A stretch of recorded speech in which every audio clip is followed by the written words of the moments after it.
Evet, sizi böyle alıyoruz. Sen genel başkanımızsın. Misafirinizi böyle alalım. Fotoğrafı zaten burası görüntü açısından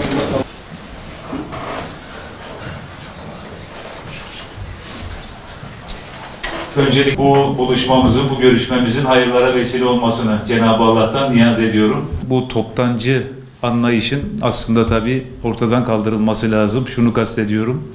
Orada bazı terörist unsurlar araya karışıp girmiş olsa bile oradaki bütün öğretim görevlilerini bu kararı protesto eden ve öğrencilerin hepsini bir terörist olarak ortaya koymak uygun bir yaklaşım olmadığını düşünüyoruz.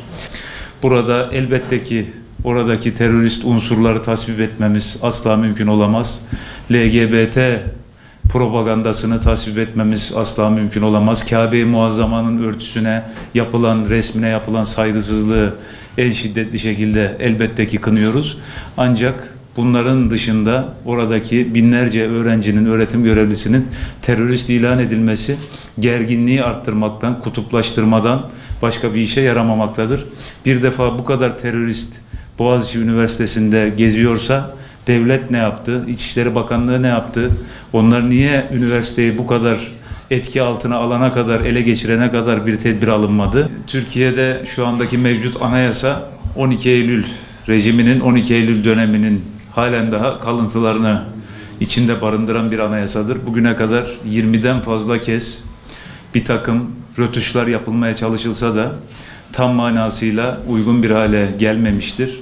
Ve bunu milli görüş olarak biz zaten yıllardan beri de ifade ettik. Elbette ki hakkı üstün tutan, adil, adaleti temel alan bir anayasanın ve bütün toplum kesimlerine, her vatandaşına adil bir şekilde yaklaşacak bir devletin, bir işleyişin ortaya çıkmasına vesile olacak bir anayasanın yapılması, milli, yerli, sivil bir anayasanın ortaya konması son derece önemlidir.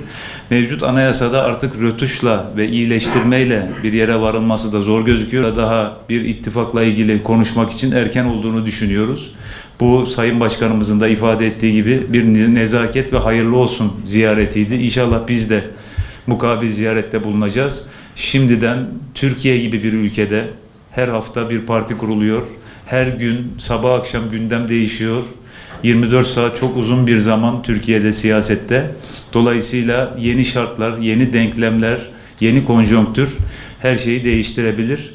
Şimdilik sadece sorunlarımız olduğu, bu sorunların ne olduğunun teşhisi ve bunların çözülmesi için elimizden gelen katkıyı yapacağımızı başkanımız da biz de karşılıklı olarak